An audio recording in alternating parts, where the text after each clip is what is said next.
हिंद दोस्तों, आप सभी का स्वागत है आपके अपने एबीसी कोचिंग यूट्यूब चैनल में। आप लोग कैसे हैं? आशा है कि स्वस्थ और मस्त होंगे। इस वीडियो में क्लास 10 सब्जेक्ट सोशल साइंस यानी सामाजिक विज्ञान के most important VBI viral objective question देखने वाले हैं, जो कि आपकी बोर्ड परीक्षा के लिए काफ़ी इंपॉर्टेंट है। दोस्तों, अगर इस बार भी आपको ऑब्जेक्टिव में 40 में से 40 अंक आपको लाना है तो इस वीडियो में बताए गए सभी क्वेश्चन को आप अपने कॉपी में नोट करते हुए इसको अच्छे से रट लीजिएगा। परीक्षा देने से पहले इसको अच्छे से रिवीजन कर लीजिएगा। अब जितना रिवीजन हो सके उतना आप लोग जल्द से जल्द कर लीजिएगा, क्योंकि इसी में से आपकी बोर्ड की परीक्षा में कई सारे क्वेश्चन पूछे जाएंगे। दोस्तों, यह वीडियो ना आप लोगों का पार्ट 2 है। पार्ट 1 में मैंने 40 ऑब्जेक्टिव क्वेश्चन बताया था, और इस वीडियो में फिर से मैं 40 क्वेश्चन लेकर आ चुका हूँ। 40 ऑब्जेक्टिव क्वेश्चन जो कि वायरल है, रिपीटेड है और बार बार एग्जाम में पूछा जाता है, और इसमें से कई क्वेश्चन आपकी डायरेक्ट बोर्ड परीक्षा में देखने को मिलने वाला है। इसलिए आप लोग अंत तक बने रहेंगे, इसको कॉपी में नोट करते हुए इसको अच्छे से रिवीजन कर लीजिएगा। और जिन बच्चों को इनका पीडीएफ चाहिए, मुझे व्हाट्सएप पर मैसेज कर दीजिएगा कि सर पीडीएफ चाहिए। तो ये क्योंकि यह जो पीडीएफ है ना, ये पेड पीडीएफ है। आपको कितना रुपया लगेगा वो व्हाट्सएप में मैं आप लोगों को क्लियर करके बता दूंगा, ठीक है। तो चलिए दोस्तों, आगे बढ़ने से पहले आप सभी से रिक्वेस्ट है कि आप इस वीडियो को अभी तक लाइक नहीं किए तो वीडियो को लाइक करने के साथ साथ अपने सभी दोस्तों के साथ शेयर करेंगे, और चैनल पर पहली बार आए हैं तो चैनल को सब्सक्राइब करने के साथ बेल आइकन को प्रेस जरूर कर लीजिएगा। चलिए दोस्तों, देखिए यहाँ पे पहला प्रश्न 41 नंबर यहाँ पे दी गई है, जिसमें पहला प्रश्न दिया गया है कि पहले तुम मनुष्य हो, उसके बाद किसी देश के नागरिक या अन्य उच्च या कथन किसका है? तो यह कथन किसका है? रूसों का है, ठीक है। अगला प्रश्न 42 नंबर दिया गया कि टूटी हुई बेड़ियां, मसाज, तलवार, उगता सूरज आदि प्रतीक क्या कहलाते हैं? तो यह रूपक कहलाते हैं, ठीक है। अगला प्रश्न 43 नंबर दिया गया है कि खिलाफत आंदोलन के प्रमुख नेता कौन थे? तो इसका आंसर हो जाएगा मौलाना मोहम्मद अली और मौलाना शौकत अली। अगला 44 नंबर है कि असहयोग आंदोलन के दौरान अवध में किसानों के आंदोलन का नेतृत्व किसने किया? तो इसका आंसर हो जाएगा बाबा रामचंद्र, ठीक है। अगला प्रश्न देखिए यहाँ पे 45 नंबर दिया गया है कि किस संस्थाओं को ब्रिटेन वुड्स की जुड़वा संतान भी कहा जाता है? तो इसका आंसर हो जाएगा दोस्तों विश्व बैंक और IMF को ब्रिटेन वुड्स की जुड़वा संतानें कही जाती है। इसको आप लोग अच्छे से रट लीजिएगा। अगला प्रश्न 46 नंबर दिया गया है कि 1890 के दशक में अमेरिका के मवेशियों में कौन सी बीमारी बहुत ही तेजी से फैल गई? तो इसका आंसर हो जाएगा रेडर पेस्ट, ठीक है। याद रखेंगे रेडर पेस्ट। और रेडर पेस्ट क्या है? ये आपका सब्जेक्टिव एग्जाम में प्रश्न दिए जाएंगे, तो उसको भी आप लोग अच्छे से रट लीजिएगा।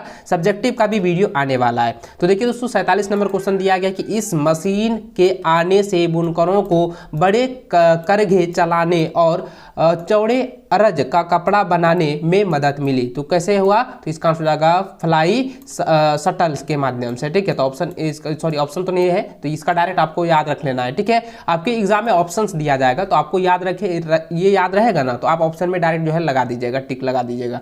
देखिए 48 नंबर सवाल दिया गया है कि सूती कपड़ा मिल की रूपरेखा किसने बनाई? तो इसका आंसर हो जाएगा रिचर्ड आर्कराइट, ठीक है। तो अगला प्रश्न 49 नंबर है कि वर्नाक्यूलर प्रेस एक्ट कब लागू किया गया? तो इसका आंसर हो जाएगा 1878 ईस्वी। अगला है मार्टिन लूथर कौन था? इसका आंसर हो जाएगा धर्म सुधारक था। 51 नंबर है कि बंगार और खादर किस मिट्टी के प्रकार है? तो इसका आंसर याद रखना है जलोढ़ मिट्टी के प्रकार है, ठीक है। या जलोढ़ मिट्टी कह सकते हैं या काली मिट्टी कह सकते हैं, ठीक है। 52 नंबर सवाल दिया गया है कि भूमि निम्नीकरण में किसकी भूमिका होती है? तो इसका आंसर हो जाएगा वनों को काटना, अति पशु चरण और खनन ये तीन क्या है? भूमि निम्नीकरण की भूमिका निभाती है, ठीक है। अगला प्रश्न 53 नंबर है कि भारत में प्रोजेक्ट टाइगर की शुरुआत कब हुई? तो याद रखना है 1973 ईस्वी को। अगला प्रश्न है 54 नंबर कि किस क्षेत्र में लोग सिंचाई के लिए गुण अथवा कुल का निर्माण करते हैं? तो इसका आंसर हो जाएगा पश्चिमी हिमालय, ठीक है। 55 नंबर सवाल दिया गया है कि एक फलीदार फसल के उदाहरण है। तो एक फलीदार फसल के उदाहरण क्या हो जाएगा? दाल हो जाएगा, जिसको हम लोग यहाँ पे दालें आपको बताना है, ठीक है। याद रहना होगा दोस्तों कि ये जितने भी दलहन है ना, वो एक फसली पौधे हैं, ठीक है। अगला प्रश्न 56 नंबर दिया गया है कि किस फल को सुनहरा रेशा भी कहा जाता है? तो इसका आंसर हो जाएगा जूट को, ठीक है। जूट को सुनहरा रेशा कहा जाता है। 57 नंबर है कि किस ऊर्जा खनिज को काला सोना कहा जाता है? तो इसका आंसर होगा कोयला। कोयला को जो है काला सोना कहा जाता है। 58 नंबर सवाल है कि कौन सा नगर लोहा और इस्पात उद्योग के अतिरिक्त वाहन निर्माण उद्योग का केंद्र है? तो इसका आंसर आएगा जमशेदपुर। ठीक है, अगला प्रश्न है 59 नंबर की भिलाई इस्पात कारखाना किस राज्य में है? तो याद रखना है भिलाई इस्पात जो है वो छत्तीसगढ़ में है। ठीक है, याद रखेंगे, इसको आप लोग अच्छे से रिपीट कर लीजिएगा क्योंकि यह जो है आपके जो है मानचित्र वाला में भी देगा और ऑब्जेक्टिव में देगा। ठीक है, अगला प्रश्न देखिए 60 नंबर दिया कि कौन सा शब्द दो या दो से अधिक देशों के व्यापार को दर्शाता है? तो इसका आंसर याद रखना है बच्चों अंतर्राष्ट्रीय व्यापार, यानी अंतर्राष्ट्रीय व्यापार का अर्थ यही होता है कि दो या दो से अधिक देशों का व्यापार को जो है ये नियंत्रण करता है। ठीक है, नियंत्रण में रखता है। 61 नंबर सवाल है कि बेल्जियम में 10 भाषा बोलने वालों की आबादी कितनी प्रतिशत है? तो इसका आंसर आएगा 59%। ठीक है, अगला सवाल 62 नंबर है कि जब केंद्र और राज्य सरकारों से सत्ता लेकर स्थानीय सरकारों को दे दी जाती है तो उसे कहते हैं, उसे जो है विकेंद्रीकरण कहते हैं। याद रखेंगे, विकेंद्रीकरण कहते हैं। 63 नंबर सवाल है कि किस आंदोलन का नेतृत्व मार्टिन लूथर ने किया था? तो इसका आंसर आएगा नागरिक अधिकार आंदोलन का नेतृत्व किया था। अगला सवाल है 64 नंबर की सन 2011 की जनसंख्या के अनुसार देश में शिक्षित महिलाएं हैं? तो इसका आंसर आएगा दोस्तों 65.4% जो है देश में शिक्षित महिलाएं हैं 2011 के जनसंख्या के अनुसार। ठीक है, अगला प्रश्न जो है 65 नंबर दिया गया है कि श्रीलंका में सुमेलित नहीं है। तो श्रीलंका में क्या है? संघात्मक शासन प्रणाली सुमेलित नहीं है। ठीक है, याद रखेंगे। अगला प्रश्न 66 नंबर है कि वह व्यक्ति जो किसी पार्टी समूह अथवा दल के प्रति पूर्णतया समर्पित कहलाते हैं तो उसको हम लोग कहते हैं समर्थन। ठीक है, क्या हो जाएगा? समर्थन हो जाएगा। अगला सवाल 67 नंबर है कि लोकतांत्रिक व्यवस्थाओं में निम्न में से किसको सफलतापूर्वक हटा दिया जाता है? तो राजनीतिक असमानता को जो है हटा दिया जाता है। ठीक है, याद रखेंगे राजनीतिक असमानता को।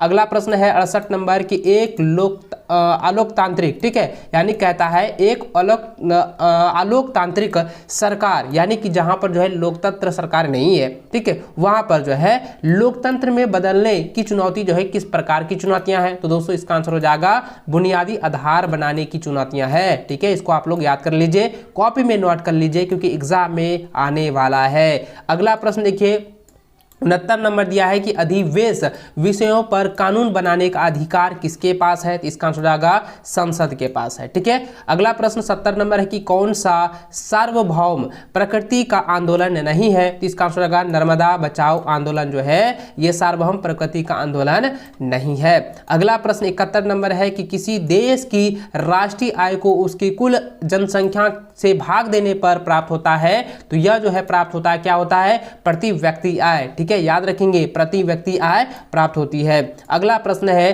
कि देशों के विकास की तुलना करने का सबसे महत्वपूर्ण आधार क्या है? तो यह जो है औसत आय है। ठीक है, इसका आंसर क्या हो जाएगा? औसत आय। अगला सवाल 73 नंबर दिया गया है कि राष्ट्रीय ग्रामीण रोजगार आश्वासन, यानी कि यहाँ पे आश्वासन के बदले आपके एग्जाम में ये गारंटी भी दिया जाएगा। ठीक है, यानी कि राष्ट्रीय ग्रामीण रोजगार गारंटी अधिनियम किस वर्ष जो है लागू किया गया था? तो दोस्तों 2005 को जो है यह लागू किया था। ठीक है, याद रखेंगे, यानी जिसको हम लोग मनरेगा कहते हैं। ठीक है, मनरेगा कहते हैं, ठीक है, या महात्मा गांधी रोजगार कहते हैं, ये जो है 2005 में जो है लागू की गई थी। अगला सवाल जो है 74 नंबर है कि भंडारण को किस क्षेत्र में शामिल किया जाता है? तो भंडारण को जो है तृतीयक क्षेत्र में शामिल किया जाता है। और बच्चों आपको याद रखना है तृतीयक क्षेत्र को ही सेवा का क्षेत्र कहा जाता है। ठीक है, अगला प्रश्न देखिए 75 नंबर है कि किसी विनिमय प्रणाली में अवश्य कथाओं का दोहरा संयोग होना अनिवार्य विशिष्टता है। तो इसका आंसर आएगा वस्तु विनिमय प्रणाली। ठीक है, अगला प्रश्न है 76 नंबर कि भारत में करेंसी नोट कौन जारी करता है? तो इसका आंसर आएगा रिजर्व बैंक ऑफ इंडिया जो है जारी करती है, रिजर्व बैंक ऑफ इंडिया। इसको आप लोग अच्छे से जो है याद कर लीजिए। अगला सवाल 77 नंबर है कि सरकार द्वारा अवरोधों अथवा प्रतिबंधों को हटाने की प्रक्रिया को क्या कहते हैं, तो उसको हम लोग कहते हैं उदारीकरण। ठीक है, उदारीकरण कहते हैं। अगला सवाल 78 नंबर दिया गया है कि घरेलू बाजार में बहुराष्ट्रीय कंपनियों का प्रवेश किन के लिए हानिकारक हो सकती है, तो इसका आंसर हो जाएगा सभी छोटे पैमानों के उत्पादक के योग में जो है जो आते हैं उसके लिए जो है ये हानिकारक होते हैं। तो इसको आप लोग जो है नोट करके याद कर लीजिए। अगला सवाल है कि एक मार्ग की स्थिति में लागू होता है, तो एक मार्ग जो है कृषि उत्पाद, ठीक है, कृषि उत्पाद में, कृषि उत्पाद की स्थिति में जो है लागू होता है। तो इसका आंसर क्या हो जाएगा, कृषि उत्पाद हो जाएगा। अगला सवाल जो दिया गया है कि वह संगठन की अंतर्राष्ट्रीय स्तर पर उत्पादों के मानक तय करता है उसे कहा जाता है, उसे जो है ISO कहा जाता है। यानी दोस्तों आपने देखा होगा कि कोई भी उत्पादक होते हैं या कोई भी उत्पाद है उस पर क्या होता है, IOS का जो है मुहर लगा होता है, वही जो है मानक तय करता है। ठीक है, तो ये IOS, इसको आप लोग अच्छे से याद कर लेंगे। इस वीडियो में मैंने जो है आपको 40 क्वेश्चन बताए हैं और आने वाले वीडियो में भी 40 क्वेश्चन आपका आने वाला है जो कि इंपॉर्टेंट है। लगभग 2-3 वीडियो आप लोगों का आने वाला है जो कि एग्जैक्ट जो है आपका एग्जाम में प्रश्न पूछा जाता है और इसी से आपका जो है ये जो आपका 4 से 5 वीडियो आने वाला ऑब्जेक्टिव वाला, इसी में से जो है आपका 100% जो है ऑब्जेक्टिव से जो है आपका 40 में 40 दिलाने वाला है। तो इसको आप लोग अच्छे से तैयार कर लीजिएगा। अगर आप इसका PDF पाना चाहते हैं, अगर आपको PDF चाहिए तो मुझे जो है व्हाट्सएप पर मैसेज कीजिएगा। ठीक है, व्हाट्सएप ग्रुप का लिंक जो है डिस्क्रिप्शन में दिया गया है, वहां जाइए, ग्रुप में जो है ज्वाइन कीजिए और मुझे मैसेज कीजिएगा सर मुझे जो है इसका PDF चाहिए, तो मैं बता दूंगा इसको जो है कितना रुपया लगेगा, क्योंकि ये जो PDF है वो पेड PDF है। ठीक है, चलिए दोस्तों इस वीडियो में बस इतना ही।